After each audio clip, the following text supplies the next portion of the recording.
It's a Friday night, and we're hanging out getting ready for UFC 121 in Southern California. Boy, you would think you were in, like, Bangladesh. We've done videos from Australia and the UK, and the quality tonight, I'm not happy with it. Kevin Iole is with us from Yahoo. How you doing, Kev? I am good, Steve. Yeah, the coverage here in this very nice hotel that I'm staying in, that's the one complaint. Not very good, but we'll do if we can here. Yeah, we still have some technology here. We can do our little Skype video. So let's get right to UFC 121 and the picks. I want to start at the main event. And one of the first impressions, you were at the weigh-in. I watched it. You know, it's every time a Lesnar fight comes down the pike outside of the Carwin fight, you see them size up against each other, and you're like, holy moly, look at how big this guy is. He is a massive mountain of a man, and even against Shane Carwin, he was bigger than Shane, and that's the biggest challenge I think that Cain Velasquez has to face. You know, how if this big, massive, muscular, strong guy takes him down, how's he going to get up? And that's been a question that nobody really has been able to answer so far in MMA that's fought him. And Cain Velasquez has the kind of wrestling. But can he keep from being dumped on his back with that massive guy on top of him firing elbows? You're the guy who called it very early that Cain would challenge for the title, that he could be the future of the division. All right, now he's got the guy in front of him. I'm going to steal the term because I thought it was great when I was on Sherdog today on one of their radio shows, and Jack, who was the host, mentioned that, hey, working against a guy like Brock and to try to train for him and get him off you if he gets top control is like having a vending machine on top of you. I thought it was like such an apt comparison. So how does he, if he's on the ground, on his back, get the vending machine off him? Or do you believe that Cain is not going to get in that position over 2, 3, 4, 5 rounds? I think he's going to get taken down once or twice in the fight for sure. I mean, I just think Brock is too good of a wrestler, and the way that Cain's going to have to fight the fight when they're in stand-up, he's going to have to fight at a distance that's going to make it easier for Brock to shoot because he's not going to be at that long distance where he'll be in a good position to sprawl or just back away. I mean, so I think there are some things in this fight that work against Cain, but I think that the minute his butt and his back hit the canvas, he's got to scramble. He's got to roll and scramble, get out of the way. He can't allow Brock to just fall him down and get up immediately, because if Brock does get top position on him, that's a very, very dangerous position to be in. You don't want to be there, and that's basically a fight-ending position. I'm picking Cain to win the fight, but I don't think he can win the fight if Brock spends any appreciable time on top of him. Your confidence has got to be bolstered in the pick, because I swear, every Fight Insider, all the fighters, a lot of them, it's overwhelming on the side of Cain, and the odds also show it. The fans are not necessarily just going, hey, with the giant force that is Lesnar, the odds are relatively low. It's like minus 140, and it may go a little lower tomorrow night. I think when Cain fought his second pro fight, his first fight in the UFC, it was when I first said, oh, my God, this guy is going to be a massive figure in the UFC heavyweight division. But I don't think this is an easy fight for him at all. I think he's going to win the fight, but, I mean, he has got the challenge of a lifetime. He's going to have to fight the perfect fight. He's going to have to get some breaks to win the fight. You don't beat Brock Lesnar without getting a couple breaks along the way, and I think that things are going to have to go right for Cain. If he slips and Brock lands on top, fight's over. I mean, there's such a small window for him, and I think he can pull it off, but it's not the easiest thing, in the world for him, and one little misstep and boom, it's big trouble. I'm going with Brock. Our picks, we have a grid that's up on Yahoo. You can click on the picks button, and all 5 of our staffers have picks up there. We should also point out that on Saturday night at 8 o'clock Eastern, 5 o'clock Pacific, we're going to have a special preview show. That'll be an hour long. You're going to be on it. Our other staffers who are down there, Dave Meltzer is going to be on it. Dave Doyle is going to be on it. It's going to be hosted by Dave Farah. Also on it, WEC fighter Uriah Faber, MC Hammer, who, musician, and now he's not a promoter. I guess he is a promoter. He's a man. Promoter, manager, kind of agent.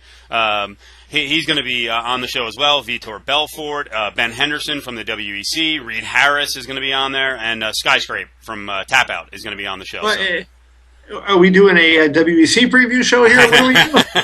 those are the personalities that are available at the beginning of the card down in Southern California. This is a good card. Let's get to the other big fights on the card real quick. I think this one's been kind of buried in terms of pub a little bit, and that's the way it's going to go. And stylistically, it might turn out to be that kind of fight. What do you think of Jake Shields? Huge favorite, about minus 250 against Martin Kampmann, who's not really a great matchup for Shields. Here's the thing. I like Shields in the fight, but here's what I think a lot of people who have called Jake boring from some of his past fights. Remember this. He did not have the ability in Strikeforce to throw his elbows. He has elbows in the UFC, so he's a guy that's very good at taking somebody down and getting control from the top. In the past, he hasn't been able to follow that up with elbows and do damage to maybe open his way up for a submission or a knockout. Now he's going to have that. So he has an extra tool in his arsenal that he hasn't had. I think he's going to be able to use that, and I think he's going to stop Martin Kampmann. I have great respect for Martin. I think Martin's got very good stand-up. But you know what? Give Jake Shields some credit. Look at the stand-up fighters that he's fought. Paul Daly, who knocked out Martin Kampmann. Jake Shields just totally diffused him. Dan Henderson, who's got a huge right hand, knocked out a lot of really big, really good fighters. Robbie Lawler, Carlos Condit. There have been a number of good stand-up fighters that he has dealt with. So I think, he knows how to handle stand-up fighters.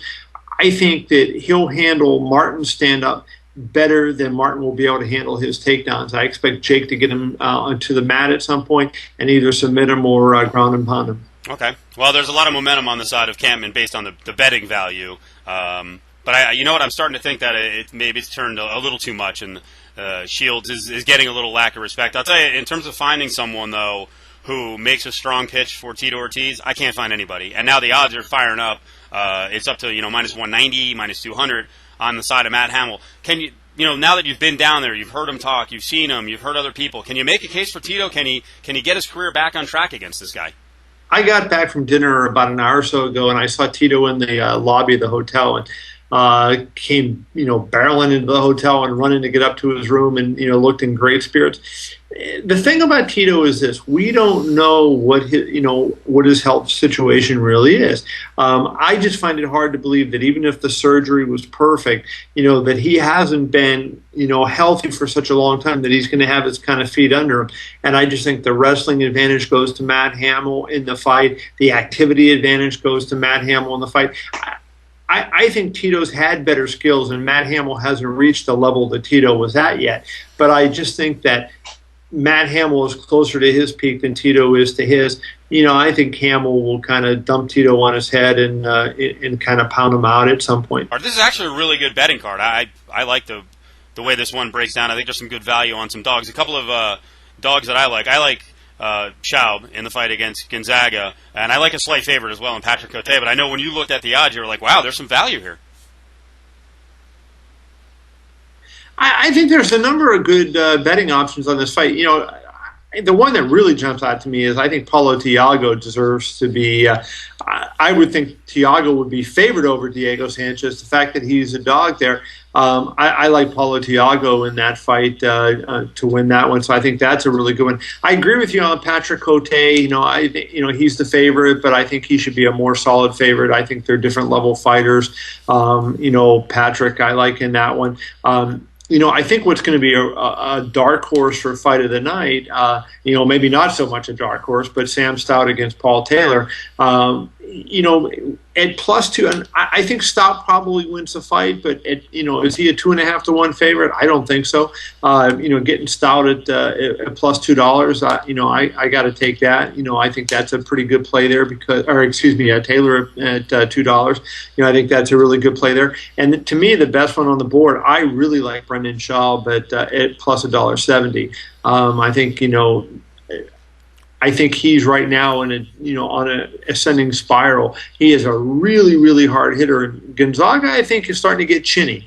After you get tapped on that chin a number of times, and I think Brendan Schaub has legitimate big-time power. I don't know what it is about those guys training up at Grudge, but, he's kind of like a junior Shane Carwin, not nearly as big, but, man, can he whack.